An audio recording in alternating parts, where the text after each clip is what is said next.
Bom dia, sou Cláudia Bock e mais uma vez estamos aqui com o nosso programa Log Comex, sendo transmitido pela TV ABCD, sempre ao vivo, toda sexta-feira, das 11 ao meio-dia, tratando de assuntos relevantes sobre logística e comércio exterior.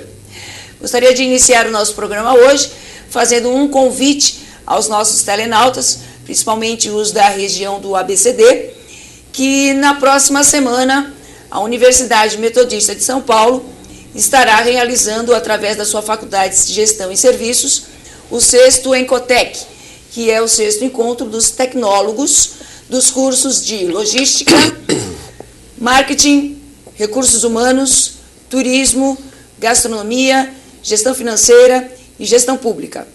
O evento ocorrerá de segunda a sexta-feira, do dia 29 de agosto a 2 de setembro, sempre no campus Vergueiro, na Avenida Senador Vergueiro, 1301, em seu auditório, das 19h30 às 22 horas, com entrada franca. No dia 30, em especial, nós estaremos com o nosso programa Log Comex, fazendo um talk show neste evento, onde nós contamos com a participação dos seguintes convidados: o senhor Ricardo Souza Gouveia, o senhor Cláudio Lacerda Silva, o senhor Vicente Abate, que já esteve, inclusive, no nosso programa, que é o presidente da Associação Brasileira de Ferrovias, e o senhor Carlos César Meireles Vieira, que, coincidentemente, é o meu convidado de hoje, também estará presente no nosso talk show e que futuramente será transmitido aqui no horário do nosso programa também. Então, o convite está feito, do dia 29 do 8 a 2 de setembro, no campus Vergueiro, das 19h30 às 22 horas, com entrada franca. E no dia 30 do 8, no mesmo local, no mesmo horário, o nosso talk show. Compareça. Eu gostaria agora de agradecer a presença do meu colega de trabalho, o César Meireles, que ele gosta de ser chamado desta maneira, né? A gente até brinca, né? Quem tem muito nome fica uma dificuldade para falar. Isso é verdade. É muito difícil, é uma briga, né? Eu também acabei assimilando simplificando sua vida, né, o primeiro Cláudia? e o último nome, porque falar 4 é difícil, né? Então, o César Meireles, que é meu colega de profissão, meu colega professor também, e aceitou o convite para estar conosco hoje no nosso programa Log Comex. E, César, eu vou pedir primeiramente, depois desse meu agradecimento, que você se apresente ao nosso telenauta, né, que você conte um pouquinho de você, fale um pouquinho desse seu currículo, dessa sua vasta experiência na área de comércio exterior e logística, por gentileza, e seja bem-vindo aqui no nosso programa. Muito obrigado, Cláudia. Quero, antes de mais nada, agradecer seu convite. É um prazer grande estar aqui, uma alegria grande. Quero agradecer também aos telenautas, né? Aprendi esse nome hoje, pensei que era só internauta, mas hoje Cláudia me ensinou que é telenauta. Então, agradecer a vocês pela atenção, né? E começando até a falar dessa curiosidade de nome grande. Cláudia falou que ela juntou o primeiro e o último. Meu pai se chama Carlos Meireles, então eu optei em usar César Meireles, porque na Bahia, onde eu nasci, todo mundo conhecia muito bem ele, né? E nas empresas por onde passei, para não confundir Carlos Meireles, fiquei com César Meireles. Aí tem um fato curiosíssimo. Quem tem muito nome passa por essa, porque quando você faz reserva em hotel, compra de passagem, etc., você tem como seu nome, Cláudia Bock, então se usa sempre o Carlos Vieira Filho, que é o meu primeiro e os 2 últimos nomes. E um belo dia eu estava trabalhando no governo do estado da Bahia e estava viajando o mundo afora aí para fazer alguns eventos de promoção do governo do estado, e estava muito cansado depois de ter ido para os Estados Unidos, depois de ido para a Europa. Eu estava muito cansado na sala de embarque em Paris. E aí, dormindo, assim, meio cochilando, e aí a chamada do voo, chamou uma vez, duas, várias e tal, e depois a pessoa chamando Monsieur Vieira Filho. Bom, não era eu, definitivamente não era eu. E depois da terceira chamada do Messier Vieira Filhou, eu disse, coitado desse sujeito, vai perder o voo. E perdeu. Então, esse negócio de muito nome é complicado, mesmo porque eu uso os dois nomes centrais, né? Então, mas é um fato curioso. Bom, seguindo aí a sua solicitação, eu sou baiano, né? Por esse meu sotaque gaúcho fica muito fácil de identificar. Eu nasci em Salvador, mas ao longo da minha adolescência eu fui para Recife, com minha mãe, e lá eu estudei administração. A minha mãe foi transferida para lá com o meu padrasto, e eu fui estudar administração de empresas na Universidade de Pernambuco, né? E lá também, logo na sequência, também na Universidade de Pernambuco, eu fiz uma pós-graduação em marketing. Na época, talvez tenha sido um dos primeiros cursos de marketing lá na região, de pós-graduação. Iniciei minha vida profissional na indústria, né, trabalhando na Companhia Siderúrgica do Nordeste, né, muito tempo atrás, né, e de lá eu voltei para a Bahia. Né, voltei para a Bahia porque acontecia um fenômeno econômico, um movimento econômico na época, de que o polo petroquímico da Bahia estava com uma pujança muito maior, né, do que o polo industrial de uma maneira geral em Pernambuco. Coisa que hoje se configura bastante diferente. Pernambuco hoje é um dos estados do Brasil que mais cresce, né? E isso mostra exatamente a dinâmica que é a economia, já que a gente vai falar de projetos. Isso tem muito a ver com o que a gente vai conversar aqui, né? Mas naquele momento especificamente a Bahia estava mais pujante, né? E estava muito mais atrativa para um jovem como eu naquele momento, recém-formado e tal. E aí eu fui para o polo petroquímico da Bahia, né? Fui trabalhar numa empresa que hoje essa empresa faz parte do grupo Braskem, que era a Siquini Companhia de Indústrias Químicas e Siquini Petroquímica. E o curioso, e foi muito bom para mim naquele momento, Cláudio e telenautas, porque eu era muito jovem, tinha 20 e poucos anos, 27 anos, e tive a sorte de entrar numa empresa que eu entrei como assistente de comércio exterior. Então, hoje eu sou executivo, sou consultor, professor, mas é importante dizer para vocês jovens que é uma longa jornada, né? Quer dizer, ninguém nasce diretor, ninguém nasce consultor, você nasce com a vontade expressa de aprender, de compreender o que é a carreira que você abraçou, aquilo que você decidiu, né, como sendo a sua plataforma de crescimento. Também eu vou falar isso um pouquinho, né, na visão de projetos, né?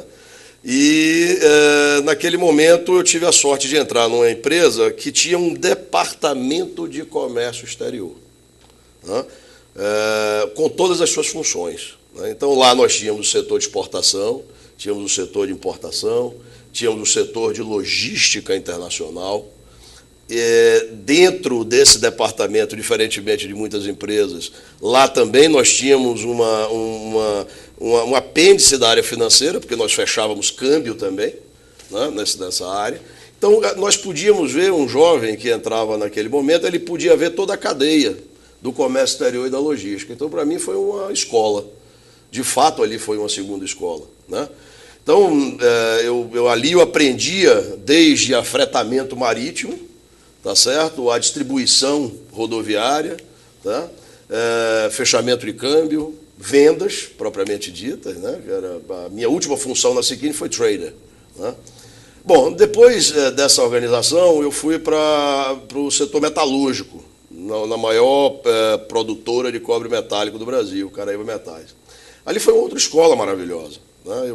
Por esse trabalho que a gente tinha feito lá na Siquini, eu fui para essa empresa com o propósito de fundamentar ali, né, os conceitos e os processos de exportação, né? A empresa estava iniciando um processo, lembrem-se aí os anos 90, tá certo? O início dos anos 90, o final dos anos 80 e dos anos 90, o Brasil começa ali a uma abertura, né, econômica, começa ali a ter um olhar mais agressivo em termos de mercado internacional, né? E também essas empresas, né, essas indústrias também começam a botar seus olhos, né, no mercado internacional. Então, por isso, nós iniciamos ali um trabalho de abertura, né, e de consolidação da plataforma de exportação. Bom, muito importante também, naquele momento iniciava todo o processo, né, de qualidade.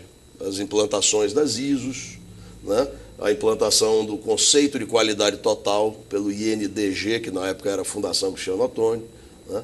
Todo esse processo era inicial, quer dizer, foram anos muito fecundos, ainda que muito difíceis. Os telenautas mais jovens não se lembram de uma tal de inflação de 80% ao mês. Você lembra, Cláudia, dessa página cruel, né, do nosso país? Mas eram anos muito difíceis. Né? E naquele momento, mas era muito fecundo aquele período, né, por tantas dessas inovações de gestão, né, que se fazia à época. Né? Desse período eu já tinha um gosto muito grande pela academia, pela sala de aula. E eu tinha muita vontade de fazer um mestrado, né? Já pensando nisso, em ser colega de Cláudia. Né? Então, se bem que hoje ela é pós-doutora, é uma diferença grande. E aí, nesse momento, eu recebi um convite para ir para o governo do estado da Bahia, onde eu fui trabalhar para uma agência de fomento e desenvolvimento do comércio exterior da Bahia, como se fosse uma secretaria de comércio exterior. Né? E eu entrei também lá como uma consultoria técnica, me tornei diretor de operações, logo depois superintendente. Né? Essa agência era fantástica porque tinha um conselho muito dinâmico, formado por todos os agentes, né, promotores da economia, desde Secretaria de Indústria, desde Secretaria de Agricultura, desde Federação das Indústrias, Agricultura e por aí vai, os bancos também, de fomento. Né?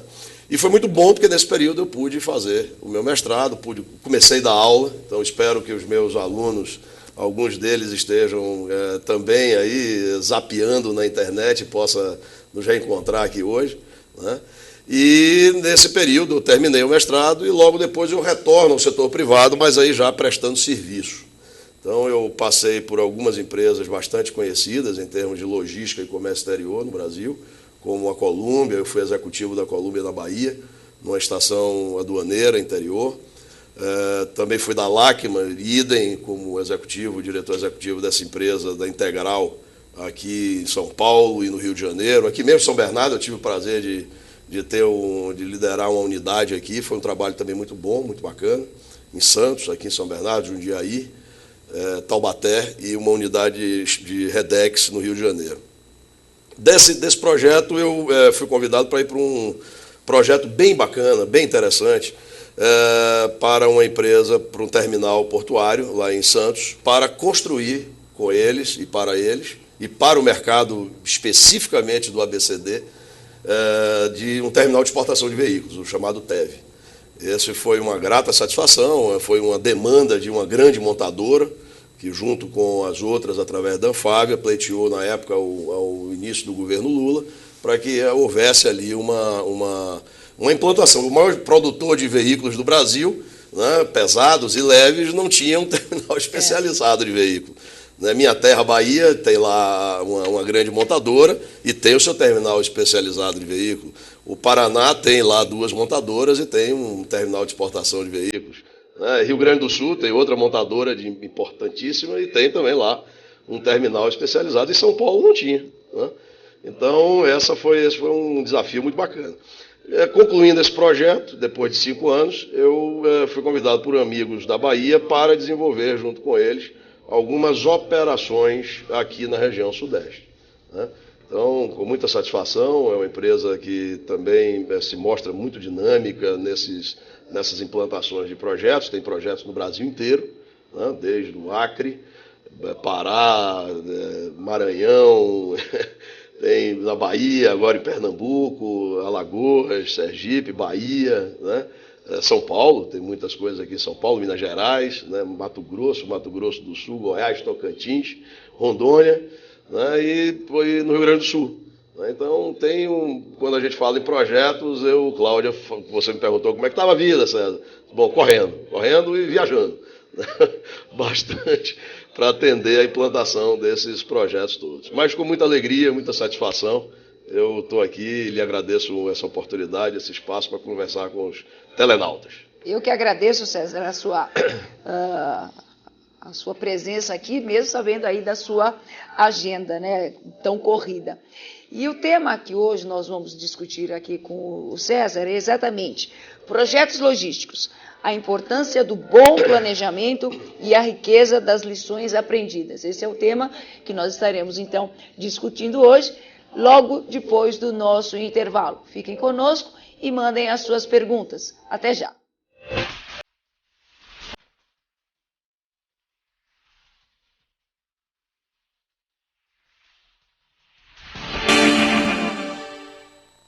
Colégio São Carlos. Estamos localizados em uma área privilegiada do Ruge Ramos, em um prédio com mais de 5.000 metros quadrados de área construída em 8 andares projetados especialmente para ministrar o melhor do ensino.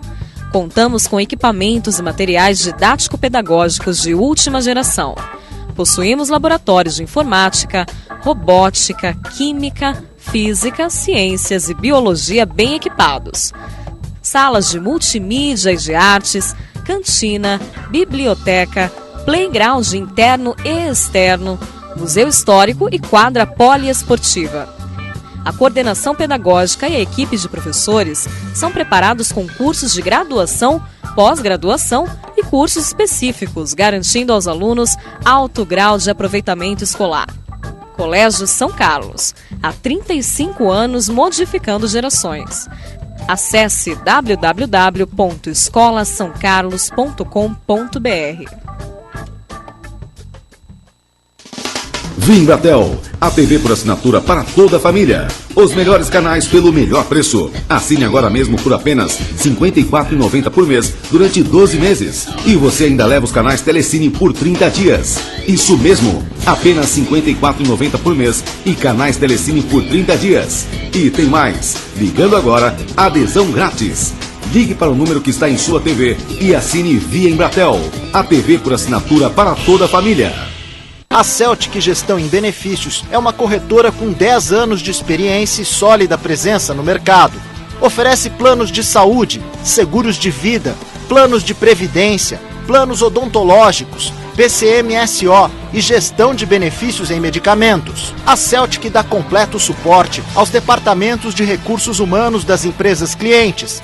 Faz movimentações cadastrais e reembolsos, entrega e retira documentos e oferece suporte técnico operacional. A Celtic possui outro diferencial, o Programa Saúde em Foco, que promove educação para a saúde, prevenção de doenças, gerenciamento de sinistralidade, saúde integral e qualidade de vida. A Celtic mantém parceria com o Ciesp Diadema para oferecer planos de saúde empresariais da Intermédica em condições excepcionais e exclusivas para pequenos, médios e grandes empreendedores. A sede da Celtic está em Santo André, na Avenida Doutor Antônio Álvaro 330.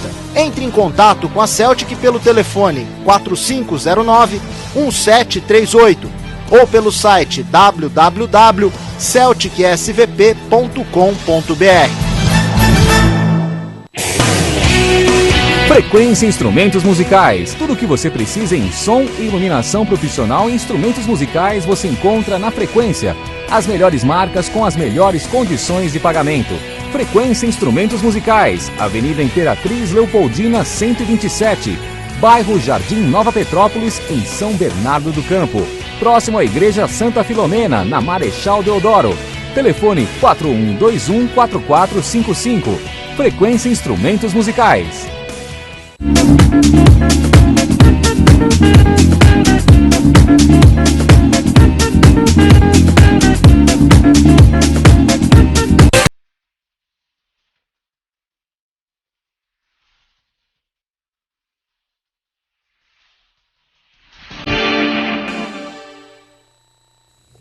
Olá, estamos de volta com o nosso programa Log Comex, hoje recebendo o nosso convidado, César Meirelles, e vamos falar de projetos. Já vamos entrar no assunto, né, que eu sei que é a menina dos seus olhos aí esse assunto. Então, César, primeira coisa que eu gostaria de perguntar para você é o seguinte: o que é projeto? Né, para o nosso telenauta, ele ter uma visão do que é um projeto, porque ele ouve falar isso a vida dele toda. Qual é o seu projeto de vida? Positivo. Qual é o seu projeto acadêmico? Qual é o seu projeto no trabalho? Qual é o seu projeto para uma vida a dois? Isso aí. Então, vamos fazer o conceito aí do projeto. Olha, Cláudia, você tocou num assunto que transcende apenas a função específica didática acadêmica de projeto.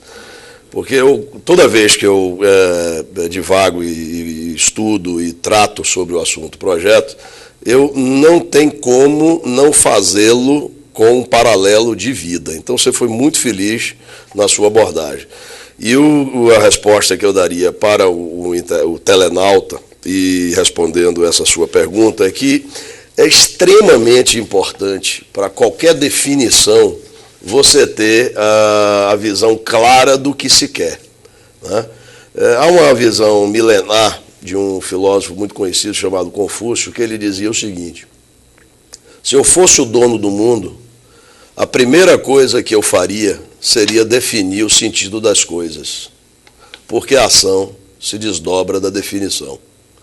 Então, o telenauta que nos vê e nos ouve, essa daqui seria, pessoal, o kick-off, né, o pontapé inicial para que você entenda e processe e projete as suas ideias para a formulação de um projeto. Como muito bem Cláudia disse, um projeto de vida, um projeto pessoal, um projeto propriamente dito para a sua empresa, para a empresa para a qual você trabalha, um projeto de vida a dois, né, um projeto de criação de filhos, né? Então, de fato, o que se quer para a elaboração de um projeto, né? É uma análise que se faz considerando tudo aquilo que você tem antes, o ex ante, para que depois da realização do seu projeto, do seu planejamento, que também você não pode dissociar, separar planejamento estratégico de projeto, tá certo? Porque eles caminham juntos, para então, lá na frente, você poder avaliar de fato se tudo aquilo que você considerou, se tudo aquilo que você contemplou na realização do seu plano de voo, efetivamente você colheu. Porque projeto, de fato, ele é uma definição hoje absolutamente contemporânea, é um evento único. Isso é muito importante entender. As pessoas ainda, desculpa, né, mas confundem projeto com planejamento. Então eu queria que você... Perfeito. Isso, perfeito. Eu vou tratar desse tema porque é muito importante esse clareamento, né, desses sentidos, porque, na verdade, o projeto em si, ele é um evento único, ele é temporal, ele tem um processo, ele tem um objetivo de controle, ele tem elementos, produtos e serviços claramente definidos para serem entregues. Então, quando nós falamos na definição de projeto, o próprio PMI, né, Project Management Institute, né, da Pensilvânia, nos Estados Unidos, né, define projeto como sendo um evento único, tá certo? Temporal, ele tem início, tem meio e tem fim. Ele tem que ter elementos de controle, daí ter que especificar muito bem quais são os tais dos SLAs, são os níveis de serviço acordados com as partes. O que é que você quer que eu lhe entregue, Cláudia? Você está me comprando um serviço, um produto, um projeto. Então tem que estar claro aquilo que está sendo demandado, tá certo? E o que é que eu tenho que entregar nessa plataforma negociada. Tá certo? Então, é um evento único, você tem início, meio e fim, você tem elementos de controle para a entrega, tá certo? E você tem uma relação de custo compatível com tudo isso. Quando a gente fala em custo, efetivamente, custo do produto, custo do serviço, ou seja, custo de todos aqueles elementos que compõem aquele projeto, dentro de uma visão de orçamento, dentro de uma visão de prognóstico, etc. O planejamento, ele é mais amplo do que o projeto, tá certo? Eu poderia fazer um comparativo, né, da seguinte forma, vamos fazer uma analogia. Planejamento estratégico, que é um conjunto de plataformas sistêmicas, tá certo? Integradas, tá certo? Que une visão informacional, de tecnologia de informação, aspectos de conhecimento, de saber, né, numa projeção de feitura de desenvolvimento de médio e longo prazo. E aí o telenauta mais novo, que está começando a entender muito bem o que é planejamento, e nós que somos aqui profissionais de um pouco mais de chão, né, nós vimos que nós, no Brasil, deixamos de planejar durante muito tempo. E é por isso que nós temos tantos problemas estruturantes no Brasil, por falta de planejamento. Se você não tem um macro planejamento de longo prazo, obviamente você não tem projetos efetivos para atenderem aquele macro planejamento, que é o planejamento estratégico. O tático, ele é de médio prazo, né? Ele tem as mesmas bases conceituais que desdobram-se do planejamento estratégico, mas ele vai buscar efetivações, né, realizações de médio prazo, tá certo? Então isso é algo importante deixar clareado.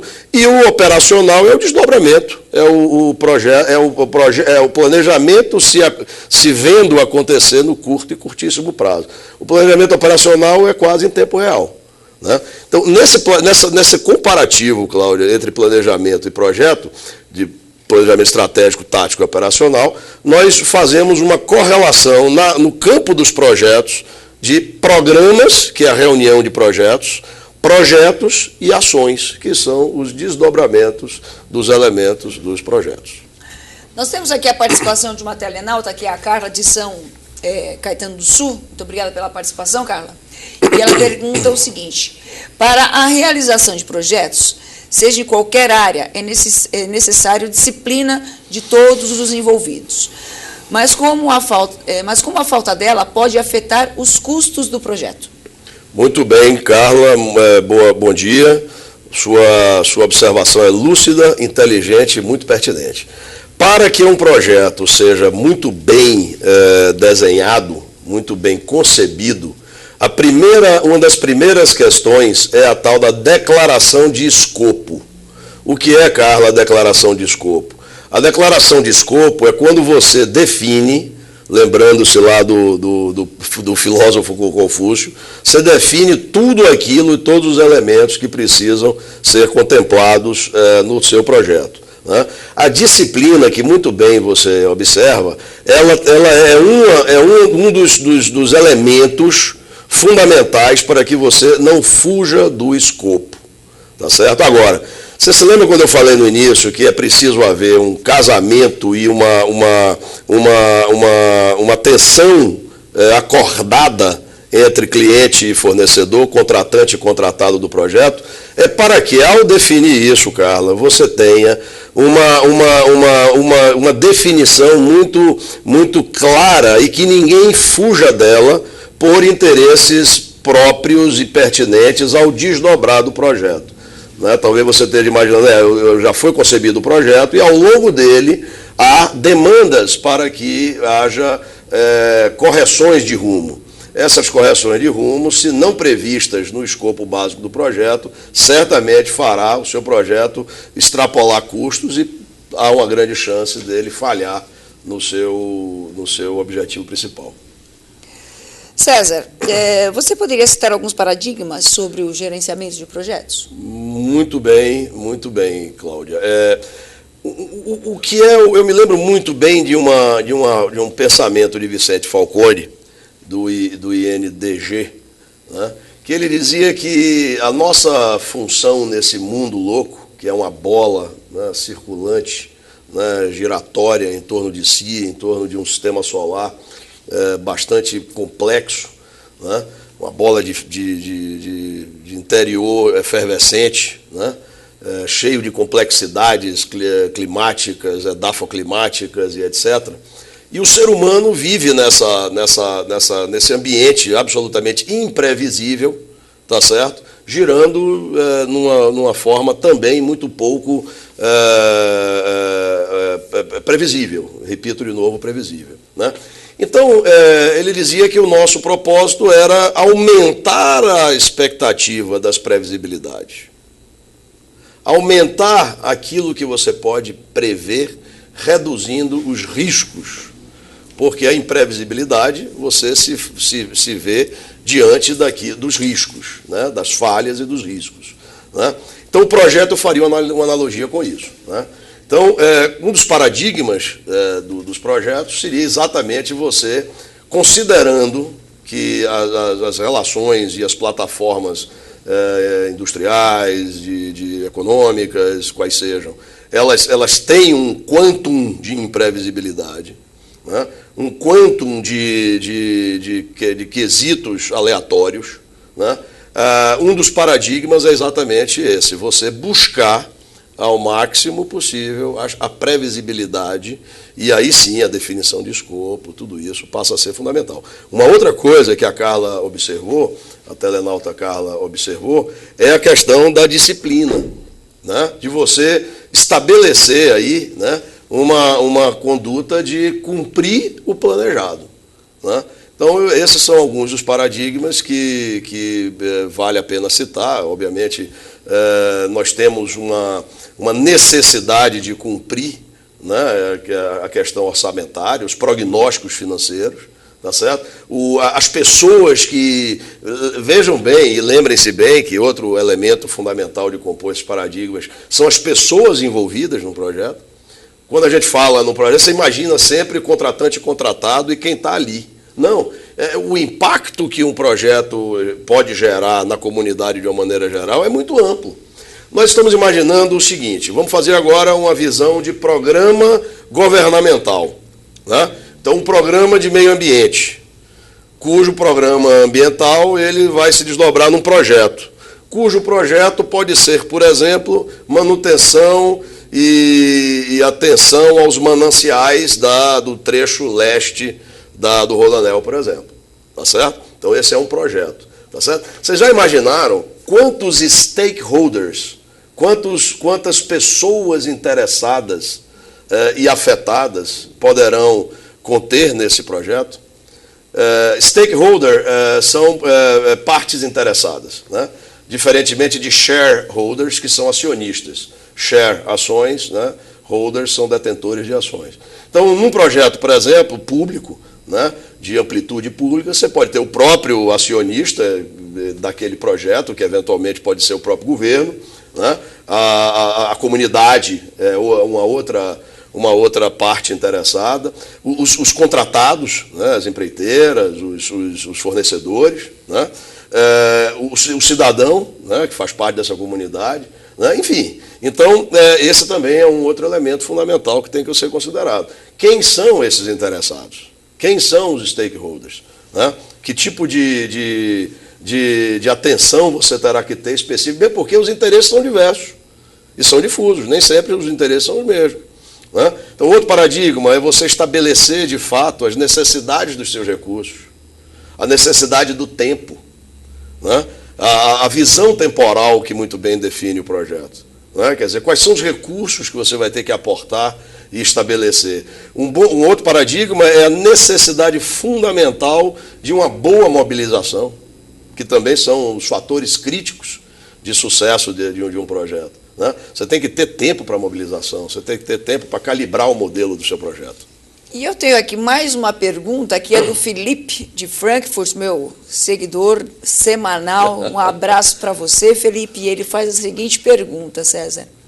Ao avaliar a implementação de um projeto, como é analisada a questão do tempo na hora de dividir os tempos das tarefas? E é observada alguma tolerância, no caso de algum atraso, para que o projeto não seja afetado? A preocupação dele é tempo, né? Claro. Como vai, Felipe? Tudo bem? Essa sua preocupação ela é uma preocupação fundamental, né? Quando nós buscamos na plataforma de elaboração de um projeto a definição temporal, você veja que o PMI ele se preocupa tanto com isso, que é um dos primeiros pontos que caem dentro da definição de projeto, né? É um evento temporal, né? Então, esse evento temporal, ele precisa ser analisado e você tem ferramentas, né, capazes de estabelecer isso, você tem gráficos, ferramentas, né, estatísticas e de acompanhamento, PERT, CPM, o próprio gráfico de Gantt, que é bastante utilizado. Por quê? Porque lembremos que numa escala e numa régua temporal, você vai ter, Felipe, uma série de ações pré-requisito da outra, tá certo? Então, se você não estabeleceu muito bem quais são essas etapas do projeto, e não deu atenção e não supriu aquelas etapas com os recursos necessários, obviamente e inexoravelmente, essa ação impactará a jusante do projeto, ou seja, para frente daquele momento. Então, isso que você está colocando é fundamental e precisa ser lançado mão dessas ferramentas, desses recursos, porque senão, de novo, inexoravelmente vai impactar no êxito do projeto. O César tem algumas transparências, né, alguns slides que ele gostaria de chamar para fazer alguns comentários, mas nós faremos isso após o nosso intervalo. Voltamos Perfeito. já, mandem as suas perguntas, fiquem conosco.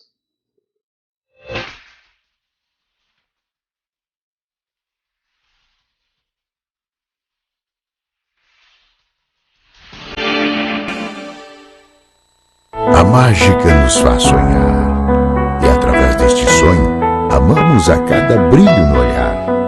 E nesta magia de amar, construímos nossas famílias e amigos, saboreando a vida a cada dia. A história da sua família vem há 60 anos construindo a história do maior restaurante do Brasil, São Judas Tadeu Demarque, onde você comemora a vida. Imagine um site onde você pode comprar de tudo com até 90% de desconto. Confira agora as ofertas exclusivas do tortadebanana.com.br. Limpeza de pele mais pirim máscara de 220 por R$ 35, são 83% de desconto.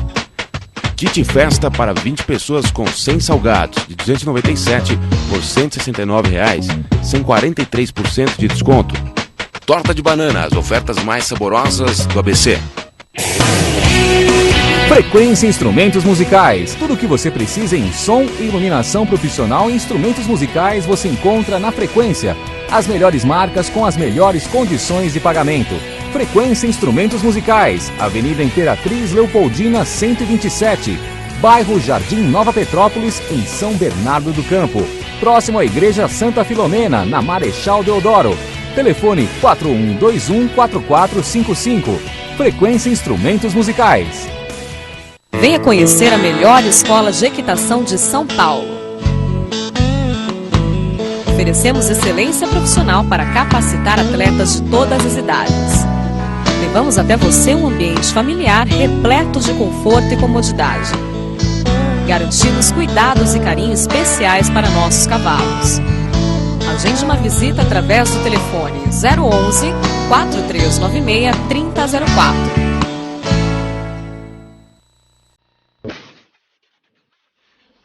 I want to get into it, man, you know.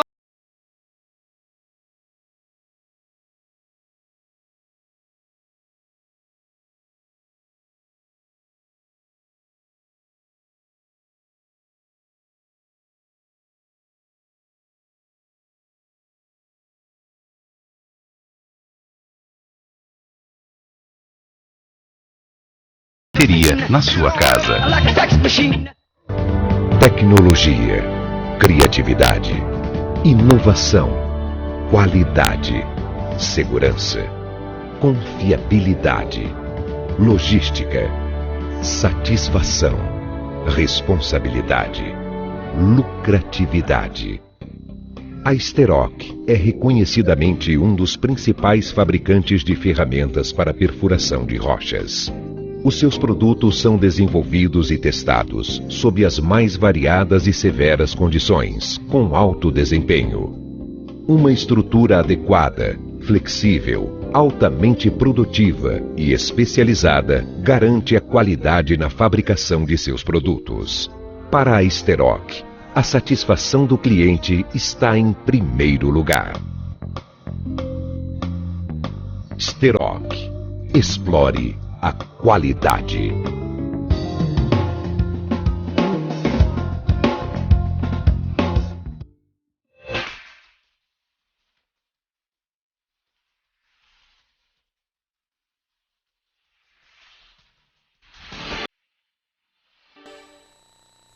Estamos de volta com o nosso programa Log Comex, hoje com o César Meirelles. E César, eu tenho duas perguntas aqui dos internautas, dos telenautas, que eu já vou emendar para você poder responder.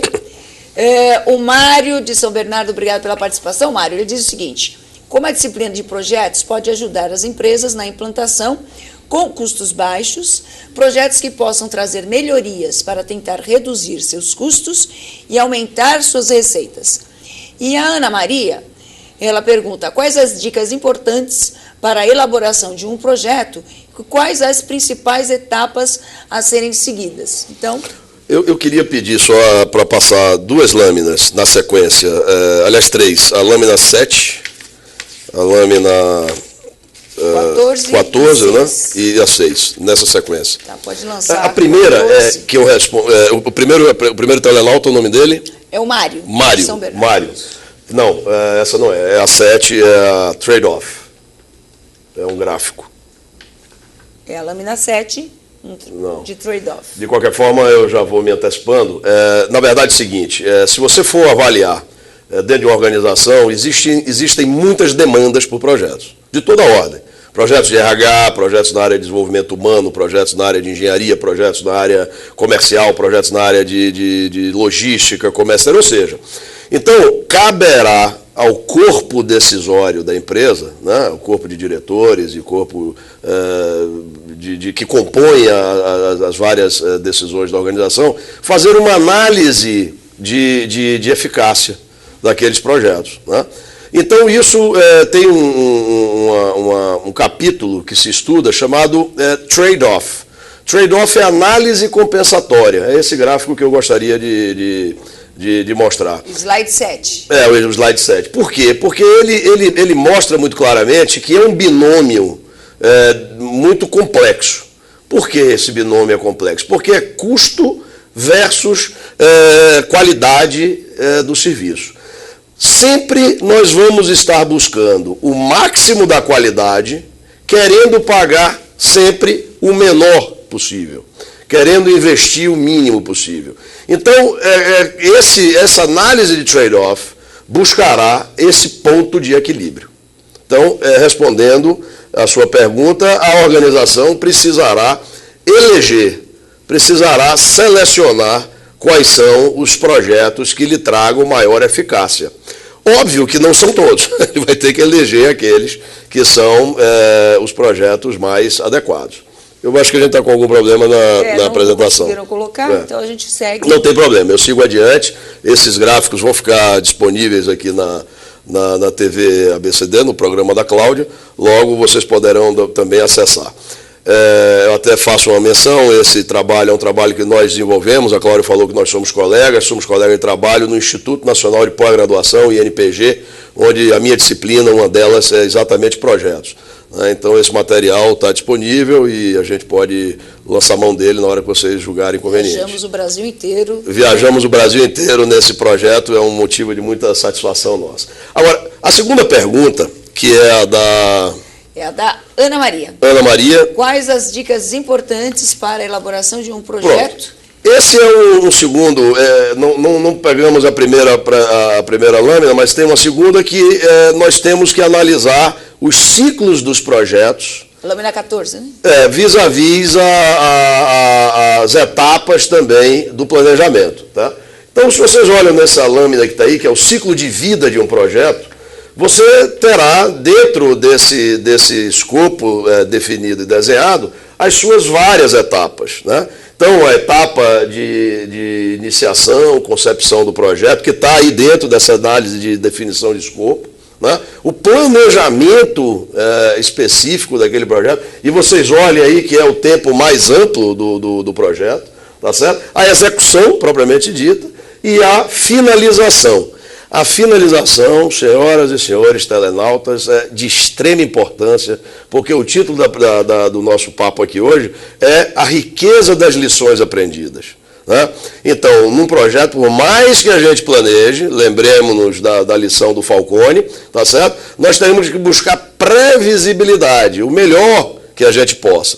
Todavia, alguma coisa fica de fora. Né, pela dinâmica, que é outro paradigma dos projetos. Logo, as lições aprendidas são fundamentais para que a gente componha as outras etapas de projeto. E eu casaria com aquela análise de ciclo de vida com uma ferramenta que todos nós conhecemos e usamos sempre, que eu uso particularmente no meu dia a dia, que é o ciclo PDCA. Né, planejar, realizar, checar através dos KPIs, dos Key Performance Indicators, ou dos indicadores de desempenho, dos itens de controle, e a partir deles, então, você corrigir o seu rumo e desenvolver, né, as ações corretivas para o êxito do seu projeto. De uma maneira geral, eu acho que essa é uma síntese que dá para a gente ter um início aí de uma conversa. Faço questão aí de dizer a Cláudia que eu estou disponível para ela, para retornar aqui tantas vezes quanto ela precise, né, para a gente continuar falando de um tema tão bacana, tão instigante, tão atual como esse atual. Com certeza, César. Já está convidado, já estou com o convite aceito. Isso é muito bom, que realmente é um assunto aqui para mais uns 2, 3 programas no mínimo, né, e nós tivemos aqui a participação dos nossos internautas, telenautas. Peço desculpa que não conseguimos atender a todas as perguntas, mas eu vou ler a última aqui, que é da Bruna, aproveitar um gancho, que ela fala assim: com os novos eventos aqui no Brasil, você acha que o país está fazendo um planejamento e um projeto adequado? Bruna, eu falo uma coisa para você. Dia 30 de agosto, nós teremos um talk show tratando sobre esse assunto na Universidade Metodista, no campus Vergueiro, na Avenida Senador Flacker 1301, com entrada franca a partir das 19h30 às 22 horas, onde eu estarei comandando um talk show e o professor César Meirelles é um dos convidados, e nós estaremos exatamente fazendo o debate sobre isso, né, sobre os projetos e a falta de infraestrutura para o Brasil estar recebendo eventos tão grandiosos, né? Então, você está convidada, você e todos os telenautas que agora nos acompanham. César, gostaria que você se despedisse agora do nosso telenauta, porque o nosso programa, infelizmente, acabou, o convite está feito, já está aceito, e eu vou cobrar então, hein? Com certeza, Cláudia. Muito obrigado também, quero agradecer a todos vocês, a televisão, a TV, a BCD, a você, Cláudia, e aos telenautas pela atenção e participação, e deixar uma mensagem para vocês, né? Quer dizer, não há como, num Brasil contemporâneo, globalizado, com a busca da excelência, trabalhar sem o planejamento estratégico e a administração por projetos. Em tudo. Se vocês se entusiasmarem bem por estudar isso a fundo, eu acho que estão fazendo um excelente negócio. Tem mercado novo de trabalho para isso, e dentro das funções que vocês exercem, certamente vocês terão mais efetividade, lograrão mais êxito com muita felicidade, porque administrarão menos problemas ruins e mais problemas bons de crescimento. Muito obrigado a todos. Eu mais uma vez agradeço, então, César, agradeço aos nossos telenautas, e estejam conosco na próxima sexta-feira, das 11 ao meio-dia. Se quiserem encaminhar alguma questão, o meu e-mail está na tela, bocconsulting@hotmail.com.br, o site bocconsulting.com.br também está à disposição de vocês, e vejo todos vocês na próxima sexta. Um grande abraço e até lá.